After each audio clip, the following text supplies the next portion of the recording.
supposed to be live, but for some reason, YouTube's having a SPAC attack tonight, so we're not going live at all. So I'm joined by Will and Mark this week. Unfortunately, we would have had Ricky, who's a Sunderland fan, and Max, who's a Town fan, come in, but they had to put out late, so we won't get a view of a Sunderland fan tonight, but we will go over, obviously, this week with ITFC. And there's plenty to talk about. So, firstly, boys, are you right after the weekend? Yeah, good result. Perfect start, Good really. results, what you needed, isn't it? Yeah, To 100%. get the win. 100%. But I think there's obviously coming this weekend. We've got Sunderland at home. And I think everyone's worry is really how we're going to get on, and have we got enough in the bag to do it. But yeah, just picking up on some of the headlines this week, going through it. Luke Garbutt has come out and said that he believes Ipswich Town are as good as it gets in League One, and going to Saturday's huge home opener with Sunderland with massive confidence. Would you agree with that? Yeah, I would do. Not going to go quite as far as Tom Whitby did on Saturday. But, yeah, no, I'd say, we've been talking about it the last couple of weeks. I think there's been a lot of panic that we haven't got the people in. That as a core squad and people to come back, I think we're looking good, really. And obviously, with things we'll go on to later. Yeah. Hopefully, people's worries will be addressed, really, with the transfers. So. Well, yeah, and obviously, Will, from your point of view, it's the first game of the season, really, for you at home. Couldn't get to the Burton one. Yeah, and you saw us in pre-season when we won 5-0 at Colchester. Yeah. In terms of how the squad's progressed in the last few weeks, how do you see us getting on? I think one of the key things for me was the fact we've had a pre-season where we're playing teams that are actually, no disrespect to the Irish League of Football, but teams that are recognised as teams like Dusseldorf, Meppen, even Colchester United and Cambridge. They're teams that us as Ipswich fans we've all heard of, and we all know, although perhaps Colchester and Cambridge not so much will make us run, they'll make us work the ball, whereas like I say, no disrespect to the Irish League, but it's not the same quality, physicality as English football. No. And you could look at that when I went to the Collier game. You could look at that squad just to see likes of Caden Jackson, who struggled so much last season. Obviously, last season was one you got to write off because it was so bad it was almost like never heard of. But like he never really looked like he had any confidence even before it was kind of clear we weren't there. He never looked like he wanted to get going. He obviously he's got bags of pace, but he never looked like a complete striker. Yeah. Whereas straight away in that Collier game, his link-up play with Norwood was brilliant, who I think them two as a pair are going to be really good in League One. I think they're going to score a lot of goals. Yeah. The midfield looked really nice. Danny Rowe was really impressive. And just the whole squad, the defence obviously wasn't worked too hard, especially in the second half, and Holy had a fairly easy game. But, it's just them sort of games when you win in by at least like 3-4 goals, then they're sort of games that you go, yes, like we can play football even after the horrors of last season. Like there is a team there and there is a core that is going to start to develop again. Yeah, completely agree with that. Obviously on Saturday myself and Mark got to taste league football for the first time, and overall, Mark, I'd probably say we were fairly comfortable in that game. We were. I'd say we probably made ourselves not in the stands in Costa del Burton. I was a sweatbox there, but hottest I've ever been without a shadow. Yeah, I think Burton, as much as they had their spells in the game, they didn't offer a lot. There was obviously the scare of Holy and his a little bit too relaxed kicking, but in general I think we were comfortable, and it's a great start really for the boys, especially going forward. Burton are not that they are seen as a side who are going to compete in this league, and looking at the results which have favoured us really, out of the promotion favourites, Portsmouth lost, Sunderland, Saturday's opponents, drew. Yeah.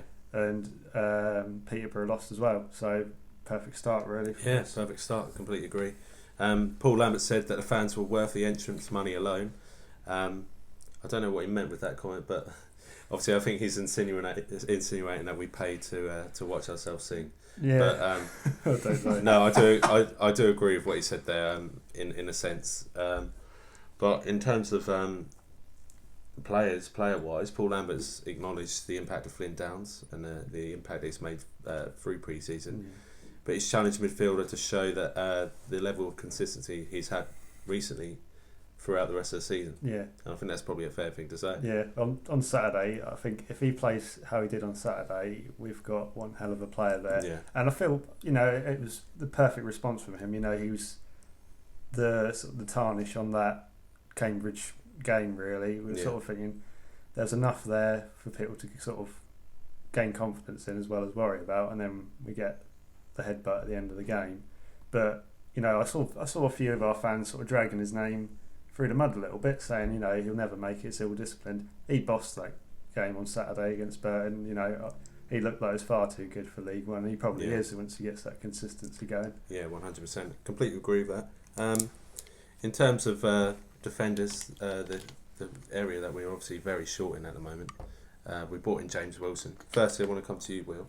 How important is it that we got that extra centre-back before the start of the season? I mean, that centre-back's absolutely key. Yes, we have got players that can fill in at centre-back, i.e. I'm looking mainly at Donasian, who seems to be our first choice right-back ahead of Emmanuel at the moment, but I don't think centre-backs, on contrary to what Lambert said when he first came to the club, having the few games I've seen Donasian play, I think there was a bit where he played at centre-back, then moved out to right-back in one game. He's always looked more comfortable on that right flank. Mm-hmm. Even if he's not a very attacking full-back, he's very much defensively minded, which isn't such a bad thing for a team that's so thin on defensive options, to have a full-back that will just sit back a bit more. Yeah. And it's quite different in the modern game. But to have to bring that extra centre-back in Wilson, I think was key. To be honest, at the Cole-U game, like I said, the defence won't work particularly hard, but I didn't see anything he'd done particularly wrong. And no, there's not been any outcry when we signed him that he looked awful. He's, apparently seems to be okay on the ball, can pass it out from the back. Obviously there's the fitness issue at the moment because he was out for not playing for so long in a Lincoln team that was in such good form that he just couldn't break into that team. But yeah, I think it's a good signing. I think we've probably taken good advantage of a decent player on a free, which obviously is what our window's been largely restricted. What our window's been restricted to up to this point is just signing free players. But I have no complaints with the signing at all. I think it's probably a decent move from Lambert. Yeah, 100%. And obviously we got to sit, albeit it was only 60, 70 minutes on Saturday. Yeah. I thought he played quite well. Yeah, he looked alright. Boyce was a handful. Big unit up there, and Atkins the same. Yeah. Don't think he put made too many mistakes. I think there was one where Wolfton had to bail him out, but considering he's not like we've been saying, he's not had a lot of game time at Lincoln, to come in and put in that sort of performance in your first competitive game for the club is pretty good and encouraging, really. Kind of complimented Wolfenden as well. Made Wolfenden not look better, but showed how much mature he is as a centre. They looked comfortable next to each other, which is, I think we've had a few issues with that. You sort of had a mixed match of over the last 18 months or so. We've had so many loan signings coming at centre back. Yeah. Obviously, we've sort of we're sceptical how many games Wilson's actually going to play. Yeah. But it's nice to see someone who Wilson's been there for a large part of pre-season, so he's obviously had time. Maybe not what we've seen on the pitch, but to work with Wolfenden. So if you were going to your first Ipswich game, you didn't know any of the players, you wouldn't put them out of place as a defensive partnership, really. Can I just? Yeah. Sorry, I think on building on Wolfenden, I think he's the natural successor to Chambers. Because obviously Chambers is far from a young player now. He's he's verging on 34, I think. Fans are kind of like, oh, why have they given him a new deal? I think he's probably, this season is a good chance for him to justify that new deal, but obviously, his influence around the club is unquestioned. The sort of stature he carries, what he can do for the younger players, help them develop, help them settle in. Any new ones settle into the club, but I think Wolfenden's the natural successor to him. I think he showed himself really well at Burton. I'd highlight that goal line clearance he made in the 90-something minute. You don't get that from someone who's not just a naturally born defender. So good positioning as well. Good positioning. So I think Wolfenden's good. I think the fact that he's here this season, able to push for a starting place, will be good for his confidence. Good for him to develop and kind of really mix in with the first team squad. Will be good for him. Yeah, 100%. So like you said there, and obviously we just clarified, Wolfenden's probably looking very comfortable and definitely going to start, in my opinion, on Saturday alongside Chambers. Yeah, definitely. Purely because Chambers back. Wilson done enough for me to stay on the side, so I wouldn't be too worried if Chambers didn't start. No, exactly. But like you said, he has to earn his contract. I think he was handed it to him after probably his poorest season in Town shirt. Played most of the games last season, and didn't stand up and be counted for when he had to be. But I think a clean slate has given us a chance to look at the situation on a brighter note and say, look, Chambers does actually offer quite a lot for this team. Yeah. And what he can bring to the table is a wealth of experience as well. But anyway, moving on from that, and obviously Paul Lambert's, just prior to the Burton game was highlighting his frustrations in that he couldn't bring players in, and the headline read, Paul Lambert insisted Marcus Evans shares his frustration regarding the club's lack of transfer activity, but has urged the Ipswich Town owner to tell the fans what's going on. So that leads nicely on to today. Yeah. So what we'll do is we'll just leave that for now. And I know we're not live, guys, but the video, I'll upload a video as soon as it's done, but just make sure you comment about any of the issues that we talk about today, because we can carry it into next week. I don't know what was going on with YouTube tonight, but hopefully it'll be sorted by next week. But we will be doing the 12th man prior to any game coming up. It's going to be the midweek thing. It will vary from day, because obviously we're playing all types of days this season, so we just got to be mindful of what's coming up. But just moving on to some speculation, obviously Peterborough chairman Derek McCanty has revealed Blues owner Marcus Evans spoke with Posh director of football Barry Fry on Sunday, and to my knowledge it was Matt Godden that we were after, but he's obviously joined Covpot now, so obviously I don't think there's anything in that now. No. Well, I did see how much justification there was. I did see a report about possibly Reece Bennett, centre back. Again, like I say, could you really see Ipswich Town buying another centre back? I don't know. That's what I was about to say after signing Wilson, because I think it was just, I don't know. I can't remember the context of the timings and all that. I just think it was a stopgap. Very close. So whether it's just a little kind of stirring up, trying to get us all excited, I don't know. I don't know whether you agree, really. But I think Wilson's come in and he's filled that that minor stopgap that we needed to fill for that one game. And he could be handy when injuries come up. Yeah. But naturally, you'd like to see Wolfenden progress into that role behind Enciala and Chambers on a normal given day. Exactly. And obviously, if Ndaba was to come into the squad, you don't want any distractions. It's like this overcrowded midfield we have at the moment. It's like, who do you bring in? I only expect us to need one left back and one striker, and then we'll be done in this transfer window. Potentially even a right back. But who are we looking for? That's what he's pinpointed three players. In my eyes, striker, left back. Who's the other one? Yeah, it's got to be right back. I think it's no secret now that Emmanuel is not in Lambert's plans. He wasn't even on the bench. Wasn't on the bench for the Burton game. Didn't get any game time in the Cambridge friendly either. When Scouse is preferred to you and you're at right back, you're in a bit of trouble really. But McAntony's a bit of a game player on Twitter. He likes to stir things up a little bit. Yeah, he's a shit stirrer. And I think it's no secret that Evans and Fry have had a lot of communication in the past.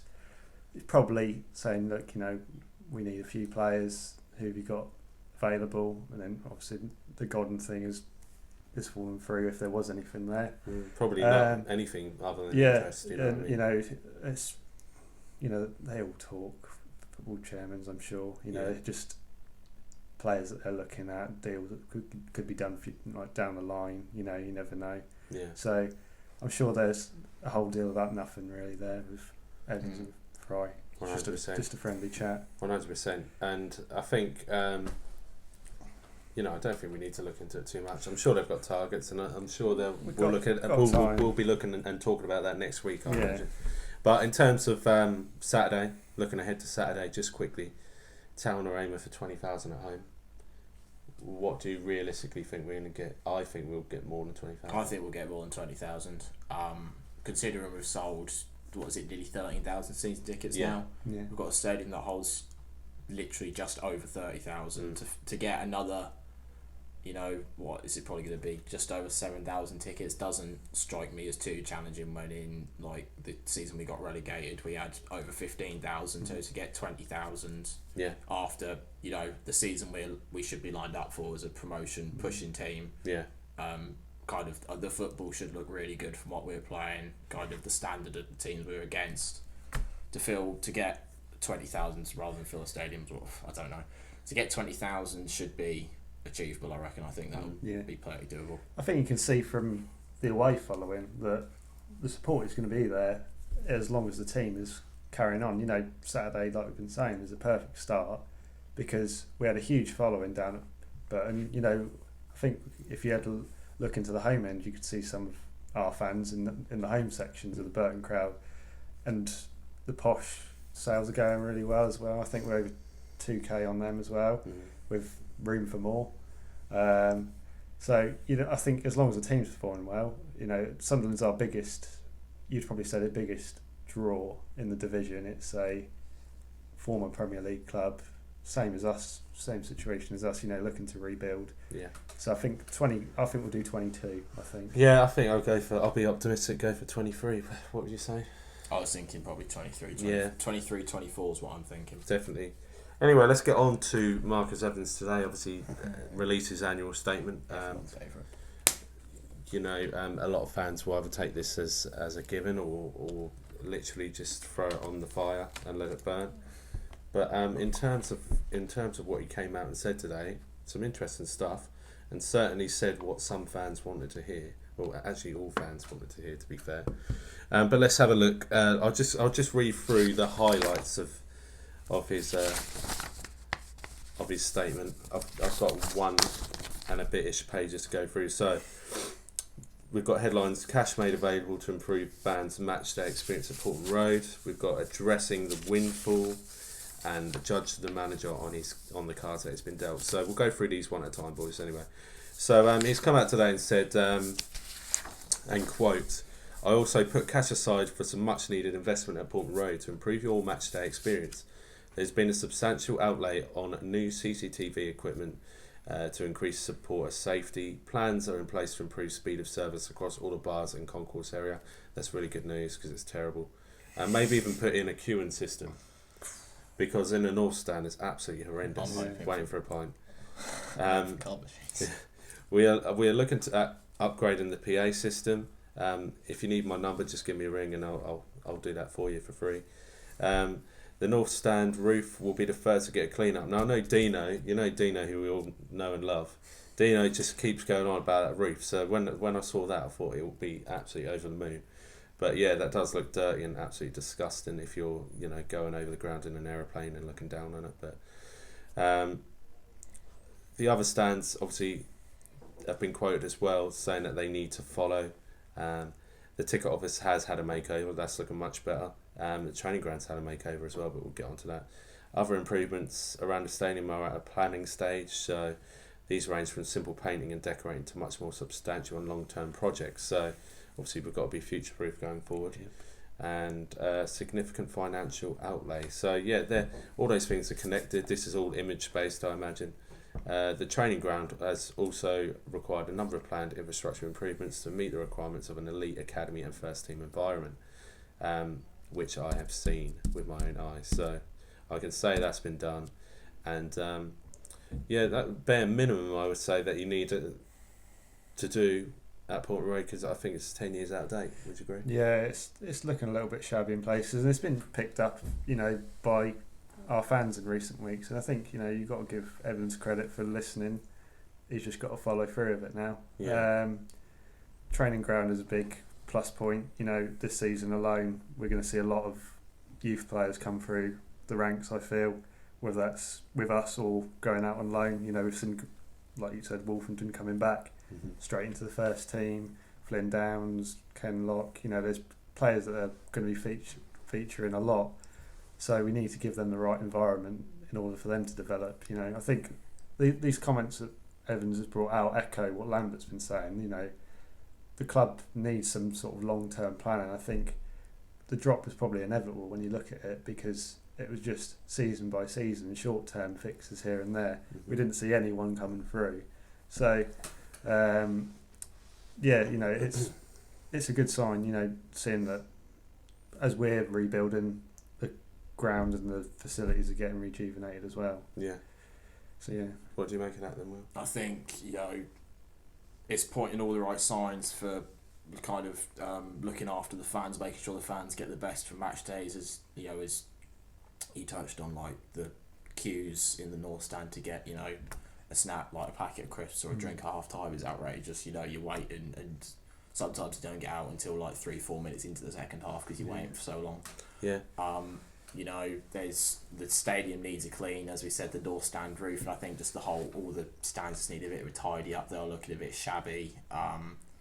You know, just give the stadium a kick of life, because in this league it's a big stadium. You know, we're talking about the exterior though more than the interior. Would you say the interior? I would say is probably spick and span, and it's probably the best it's ever looked. Yeah.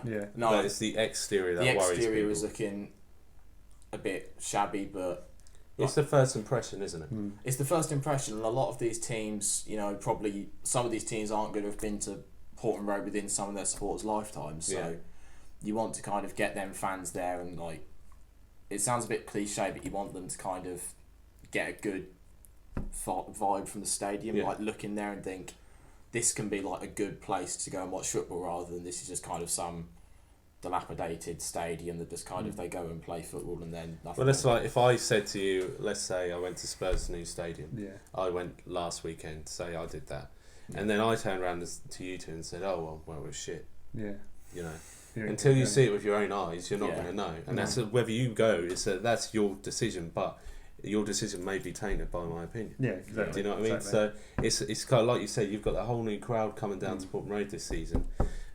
You know, we don't want to stop them from coming in the future. So let's get it. Let's make sure it looks as good as it can. Anyway, let's go into the addressing the windfall. So obviously, a number of signings have been made externally that we've cashed in on this summer. So we've got Mings, Webster. Clark and what's his face? Kiefer Moore. Those four are putting probably over £4 million worth of windfall, which is ridiculous in any sense. But good business from a certain manager that I won't talk about.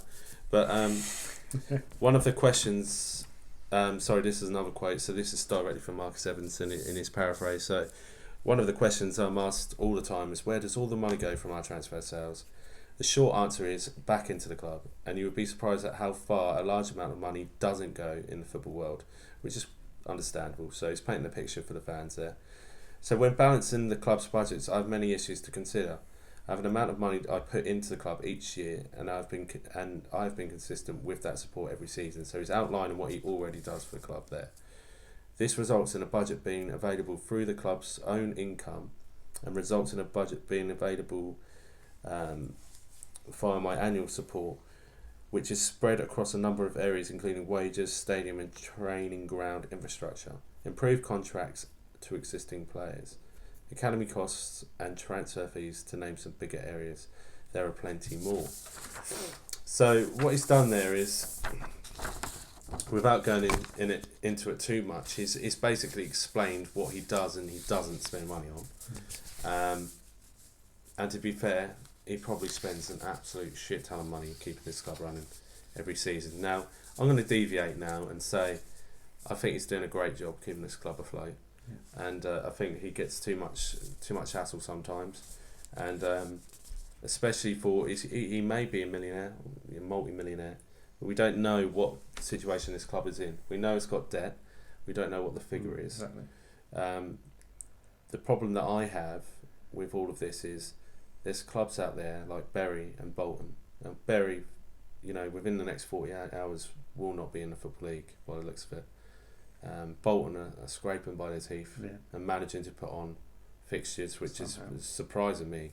How they've done it. Because they've with the EFL, out of the two, I thought Bolton would be the one that would be going out of the EFL. Definitely. But I think, and I hate to say this, and for all the clubs out there that are going through this, I would just hate to be in that situation as a fan of that club. But at the same time, does the EFL have to make example of clubs to make those people, those owners, like Marcus Evans, aware Yeah. that if you do mess around, you're gonna get tainted, and it's gonna be on your name. Yeah. Because I've heard the Bury owner's been like his life's been threatened, everything, his family, their jobs, their their well-being, just because of the situation that they're in. Yeah, it's hard to know. There's so many regulations that we don't know about. It's football seen as a very black and white sport, but there's so much behind the scenes that none of us even know a tenth of. And perhaps it is making an example of a team to actually wake everyone up. I feel for the Bury and Bolton fans. That Bolton had a great following on Saturday. I think they had nearly as many as us go to Wickham. Yeah. They're very similar history to us. Former Premier League club and then sort of established Championship club. But it's, if you don't get your affairs in order, you got. It's like life. If you don't get your affairs in order, you pay the consequences, really. And obviously, the only people that suffer are the fans, aren't they? Yeah. At the end of the day. Yeah. And you say you touch on Bury and Bolton, and obviously it's the owners or whoever runs it. Yeah. Made a massive screw up of something, but then, like I say, the only people that end up suffering, like in terms of the football club, are the fans, because them owners, they only own that football club because they've got extortionate amounts of money. To lose that football club, in the long run for them, it might end up being better, because then that's one less thing they've got to put their hand into their money for. But and players, they'll just you look at Bolton, they have players like David Wheater, who was out and out loyal to that club. He'd have took like Chambers at Ipswich. He's loyal to that club. You took a bullet for anyone at that club, but the money's not there. He's got to move on. So 100%. Everyone will go on with life, obviously, but the fans lose what they put. Their hard-earned cash into their matchday tickets, their season tickets, their half-season tickets. People they put everything. Get passion. There's passion behind football clubs. So, although our club's just lost even more money into the debt we're already in, at least after relegation, we have got a club to go back to this season. We have a stadium to go back to. We have games to go and watch, and teams go and get behind. In the best voice our fans have been in a long, long time. Yeah. I think the problem is obviously when Marcus Evans came in. What was it, 13, 15 years ago now? I remember when he came in, we had Sheepshanks at the time, and we were really looking to push on as a club and get out of the mess that we were in.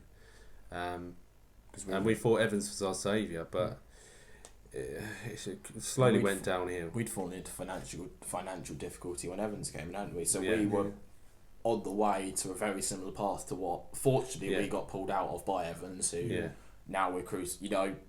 It's very quick to forget in football. Yeah. Like the manager who we don't mention the name of got that playoff season for us, but then we couldn't follow it up. And then ever since that playoff season, we overachieved. We did, but we thoroughly then very quickly we forgot about that, and we were suddenly all over his back. And it's like this with Evans. Like, he's no one's favourite owner because he doesn't douse millions and millions and millions of pounds into the transfer kitty, but he keeps the club afloat, and he saved the club from going where Bury and Bolton have now gone. Yeah. You've got to remember, when he came in, as much as he's a successful businessman, he's never run a football club before, and I think he's learned a lot in his. Is it 10 years now he's been with the club nearly? 12, so something like that. 12. Yeah, he's learned a lot. He's been. I think his biggest enemy has been naivety. I think, we've spent. People say he doesn't chuck money in, but there's been millions. There's been investment in the wrong areas and poor investment. A lot of it is money we don't see as well. He almost had a blank check to give to Roy Keane to get whoever he wanted. It seemed, Oh, let's just put it on the table, right? When he came in, he had Jim Agilton in there, and we had some good players, and we played very well at home. We just couldn't win away from home, and that's what brought us down as a team. So Jim went. And Roy Keane slapped straight on the face that I'm going to make a change. I'm going to slap Roy Keane in there. Roy Keane spent upwards of £10 million on players that he could have argued were good enough, but just never made the grade. Paul Jewell, he had money to spend. Not so much. Didn't bring anything in. Didn't do anything. After that, who did we have after that? McCarthy.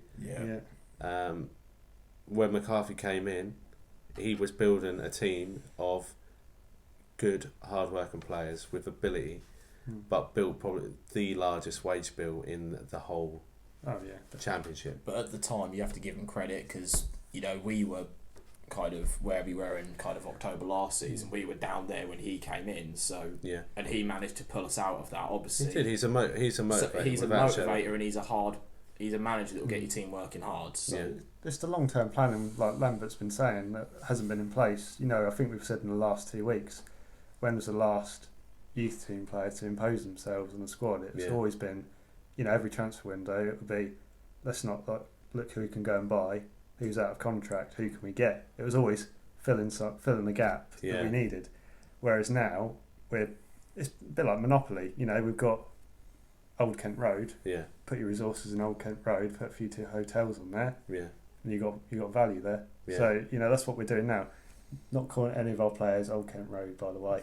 So but yeah, No, that's a brilliant analogy. Is how you explain it. But that brings us nicely on to what we've got now, which I'd say is a parity between the owner, a football manager, whatever you want to. Yeah, obviously you've got Paul Lambert, but you've got Lee O'Neill in there as well, and the fans, and it's a 4-way step, and he's come out and said, and this is the next quote I picked out from Evans today: "Judge the manager on the cards he has been dealt." And one final point I want to make is that I hope everyone will judge the manager on the cards he has been dealt by me, and not on our expectations, so our as a collective. I know the expectations quite rightly are high, and that due to Premier League parachute payments and big spenders in the Championship. We have gone from a team with a budget in the bottom 10 of the Championship to a team with a budget in the top 10 of League One. However, please reflect on the fact that I have asked Paul, along with his coaching staff, to accept the challenge of a developing team, not just for this year, which, absent any player sales, will be without the benefit of any significant transfer budget, but for the years ahead as well. So what he's basically saying is that we're going to struggle for a considerable amount of time if we don't progress with this side. No. Now, what he's also saying there is vote of confidence in Paul Lambert, and I'll probably say Paul Lambert's got Marcus Evans right here, right now. Yeah. And through what he's done, what he said last Friday, he's probably made Evans think, oh shit, I do not want to lose him, because he's got literally everyone in this club around him. You may get the one or two that don't like Paul Lambert purely because him and Stuart Taylor deserve massive credit. Yeah, of course we harp on about it loads. We'll probably mention it on Saturday at Sunderland, the job they do, because we've got so many fans there, but they deserve massive credit after the state the fans are in when McCarthy left to bring everyone back in the season we've had. Yeah, I completely agree. Around completely agree, and backing him. It's to do with the it's like the table touching they do as well. They don't only show their appreciation for the fans; they mingle with them as well. Like, I've been lucky enough to go down there and meet the guys on, and I'm talking not even 1 or 2 occasions. I'm talking 8 or 9. It's not just the once. Yeah. They know you by name. They look after you. They treat you well. They're exactly the kind of people you want in charge of your football team and in charge of your fan base as well. Yeah. And they bring a lot to the club that none of us see. I'll tell you this now: none of us see what they bring to the club on a daily basis. Exactly. But I can tell you now, they bring a lot. But in terms of what we can do as a team going forward, I'm fairly confident, very, very confident in fact, that we'll go up this season, without a shadow of a doubt. And that is down to the squad we've got. Because even though we got relegated from the Championship last season, I'd comfortably say we're a Championship side. We've got Championship players. Definitely.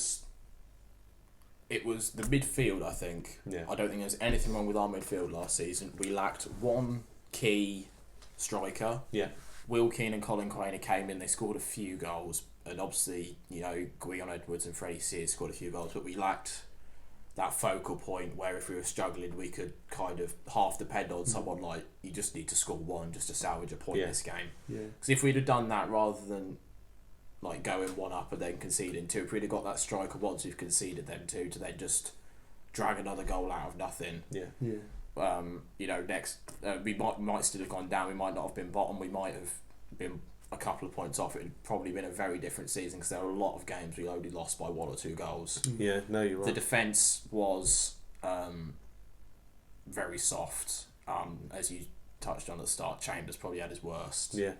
in an Ipswich shirt, and obviously, you know, around Chambers there was no real solidarity around him with the keepers coming in and out. But I want to just pick up on a point you said there about Chambers, and this one always sticks in my mind. Paul Lambert said to me, and the lads, we were sitting there, and he says, "There's one game I remember from last season, and that's when I thought."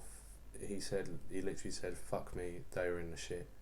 But that when we lost 2-0 at home to Borough on Sky, and Chambers when he passed it to basically Dowden, just gave it to down into suit, and he was just saying that there was absolutely no atmosphere, the fans weren't there, you know, it was just we weren't there in body and spirit. That was the full turn on Hurst. That was literally everyone knew that we were not we were up for relegation this season.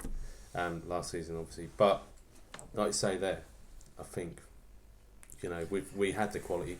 Yeah. We've got the quality now, and God forbid when those players come back from injury, because we've you know, as much as been made, people keep going with the depth chart. But, yeah. Well, we haven't got enough depth.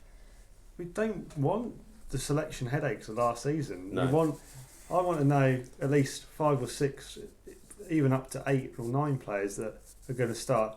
Yeah. Every week. You know, I think we've got that. The identity of the team is based on those 9. Yeah. 8 or 9 that are going to play every week. And the 2 that come in offer something different, which I think we've got, which is what is going to happen this week. Like we saw it on Saturday, Josh and Hughes, with the offer on the table. Yeah. You've got your start. You had your starting 11. I'm not going to be silly and say that'll be the starting 11 for the rest of the season. No. I'd say pretty close to it. And you know, those players that come in and offer a lot more. You know, we've still got Nolan, Bishop, Edwards, Sears. I'm frightened for League One because I don't think they've seen 100 points, 100 goals before. I just want to touch on something that you said, kind of, with everyone being disconnected, that Borough game and where we had Hurst, because I don't know if you two saw it, Bart, who's obviously now gone on loan to Millwall, gave an interview to a Polish media company. Yeah. And obviously it was reverberated back to us in English. I can't remember if it was TWTT or East Anglian. Yeah. But he said, obviously, it's no unknown fact that the way he was dropped for the Norwich game, he didn't take lightly, because there was no, as far as he knew, until half an hour before kick-off, he was starting. Yeah, and I can remember looking at the team sheet and thinking, shit. And then, you know, Hurst was there for 120 something, 140 something days. He wasn't at the club long. No. And, you know, Bart made it quite plain, and you know, I get the impression he was one of the senior members of the squad. He'd been about a long time. He was one that you can kind of, he'll say it fairly as it is. Yeah. When Hurst was let go, apparently the whole team felt like it had a weight lifted off the shoulders. So you say, obviously, the fans were disconnected, no one was there in body, but when you got players such as Bart, who are held in such high esteem at the club, despite the fact he's gone on loan to Millwall, you know, he's still someone that holds great respect at Ipswich for the seasons he had when he was at the top of his game. Were the players really there? Did they really want to play for the manager? They were disconnected. Because then you can look at like the Mourinho situation at Man U, and they clearly weren't playing for him, and then they were just slipping down and down and down until they got a bit of a revival. Yeah. And it was clear when Lambert came in, the players wanted to play for the manager more, because the football, although we didn't pick up any more results, the football just to watch was better despite losing. The players clearly had a kind of new kick of life along with the fans, so there's definitely something going on behind the scenes that wasn't so clear with Hurst. No, completely agree with that. Anyway, enough about that. Let's put that to bed for another year. I don't want to Marcus Evans again. Sunderland then coming up at the weekend, big one, obviously first home game of the season. A lot of optimism after Saturday's result against Burton. Burton were a good side. Good defensively, you know, kept us at bay for most of the game. You know, showed us what they can do.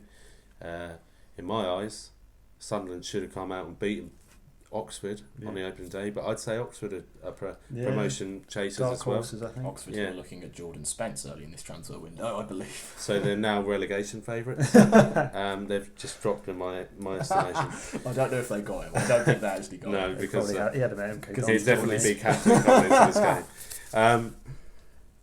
So let's just summarise Sunderland based on last year and obviously coming into this year. Second season in League One. lost in the playoff final and a defeat against Charlton. Probably the worst playoff final I've ever seen in my life. Lost in the EFL Cup final to Pompey. Got well beaten that day, even though it was 2-1. Pompey, showed so much more. I think that was 9 times they've lost at Wembley in a row. Something like that. Something like It's that. They just can't do it. unheard of. Just unheard It's like of. Klopp in cup finals. Just But, lose all the time. You can't argue that as a club. They're there and thereabouts. They always get there. But, there was going to be a question that I'd ask Ricky in saying, is Jack Ross the man to take the Black Cats forward? We'll discuss that in a minute.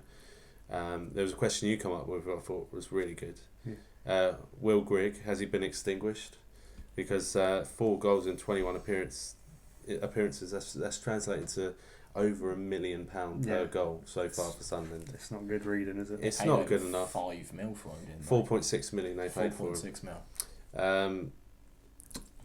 I have seen fans say, and I quote, "Why does Grigg always look and play like he's just come off the back of a 3-day bender?"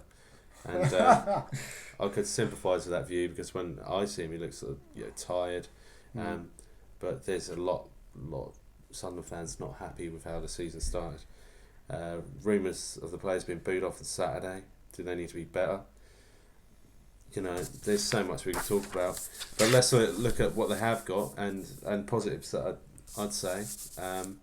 They've got Maguire, McNulty, Wick and Grigg up front, which is probably are lethal. They're all goal scorers. Yeah, all level, 13 to 15 goal a season players.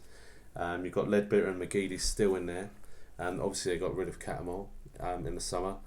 They look promising in areas, especially around the wing and around the back four. Yeah, you've got the ability of McGeady on the wing. You're always going to be able to do exactly. something. He's got ability. But he didn't start on Saturday. He didn't, but he's ageing. Yeah. He's aging now, but they're all there. Like I said, Ledbetter and McGeady both. Yeah. I think 32, 34. Something like that. But McGeady's got unquestioned. Yeah. His ability on the ball is unquestioned. Oh, it's yeah. just what he can bring now. Obviously, with his we age. all know who Aidan McGeady is and what he can do, but we've got Alan Judge. So exactly. Let's he's fight the with better fire. Irish playmaker. Yeah, and then so looking promising in areas, very weak in others, I would say. Yeah. Goalkeeper would be the one that I'd pick out. And their ability to win games.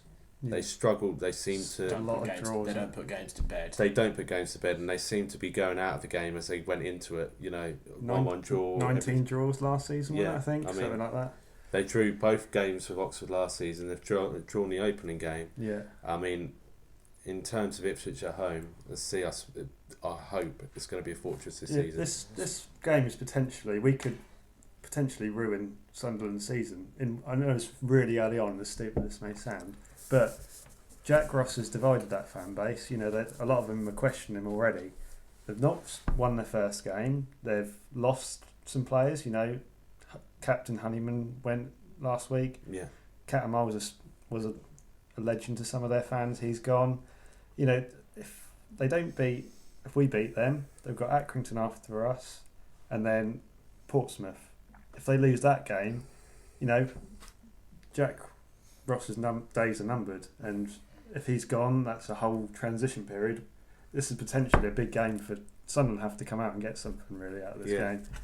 Completely agree with that analogy that you just said about the Accrington in the Cup, which is a game that they've got to win, to bring up morale. But say they don't win this game on Saturday, and we go out there win. Come Pompey, I mean they've arguably they're playing the two other title challenges in the first 3 opening games in League One. If they don't come out of that with anything. Is that going to, are they going to be all panic stations to get rid of Ross? Or are they going to say, actually, now we've got them out of the way, we've got an easy ride? They're in a very similar situation to us. Is their first 2 or 3 games are against the upper echelons of the league. We've had Burton, and now we've got Sunderland.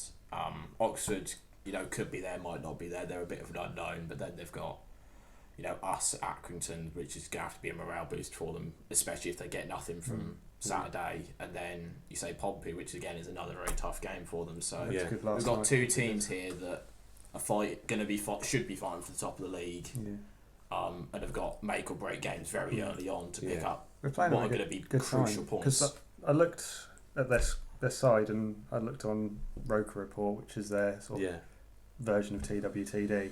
They've changed to a 3-5-2, and they've got about 4 new defenders in that defence. Yeah. And they didn't play well. I watched the highlights on EFL. Their goal was sloppy. They looked disorganised. It looks like a defence that's played together for the first time. They're playing a new system, new players, haven't won their first game, managers under pressure. I don't like to, be too optimistic, but I really am for this game. I think this is a perfect time to play them, really, looking at it. Yeah. So I think we've got a good chance as long as we set ourselves up and prepare ourselves right, really. I think this is a perfect opportunity for Ipswich Town to lay down the gauntlet and say, look, we're Ipswich from town, and if you want points, you're going to have to play for them. Yeah. And the opportunity is, like we say, 23,000 at Portman Road. You go out and beat Sunderland. Because you watch them all come back. They're a mass, like... You can't. I don't care what anyone says. You can't argue the stature of that football club. No, you can't argue they're the biggest club in the league. It's absolutely huge. They've got, nearly 50,000 seat stadium. 49,000. Bang on. So much history. They've had a whole bleeding TV series put about them and their failings. There's when they're at their worst, they're getting TV series. The size of that football club is in no doubt at all. It's absolutely imperative to what Ipswich Town is. To go and beat them, as you say, when you've got over 20,000 fans there, it's just going to flood. Obviously, great for our season, bad for them because their squad's just going to lose more and more morale with what at the moment is a bit of a makeshift backline. So they don't really know each other. The manager's already under pressure apparently. But just like you say, watch the fans flood back into Portman Road if Town could put a shift in this weekend. Definitely, 100%. Well, I think we should wrap it up there because it's getting a bit late and my eyes are getting a bit tired. But I said to Paul Lambert yesterday, I said, when do you get buzzing for the game? Yeah. When do you start? Because I've been absolutely bouncing off the walls all week for this one. I can't wait to get back to league football. That's the game, And I saw him on Saturday. So, I can't imagine what you're feeling right now. Exactly. I'm in pain, I am. But Saturday can't come sooner. No. I hate wishing time away, but that's what you do when you're a football supporter. But in terms of what Town can do, brilliant opportunity for us to beat Sunderland on Saturday, and I really do hope we get the result, and we do push on. But I'll be there on Saturday, Matchday vlog. So if I'm about, come and have a word, please, because it's nothing worse than just looking at a blank face and not knowing. And please remember, I do not know what you look like. So if I do look at you puzzlingly, just say a word or something like that, because that does happen quite a lot. In terms of what's happening in next week, so we've got obviously Sunderland on Saturday, then Luton away, and then Peterborough. What away game I'm getting to. So you're getting to Peterborough, right? Luton, right. Getting to Luton. Yeah, so we've got travel up to down to Luton on Tuesday, and then following Saturday, Peterborough away, isn't it? Yeah, that'll be a good one. And then following that, I think we're back at home. We've got a few home games then, I think. AFC Wimbledon, and then the Shrewsbury Slugs. Who've been a bit salty this week about ticket pricing, but they've got to pay for John Nolan to Enciala from last year. That's what still got to pay the price. Can't beat Toto Enciala. But thanks for watching. Sorry it wasn't live tonight.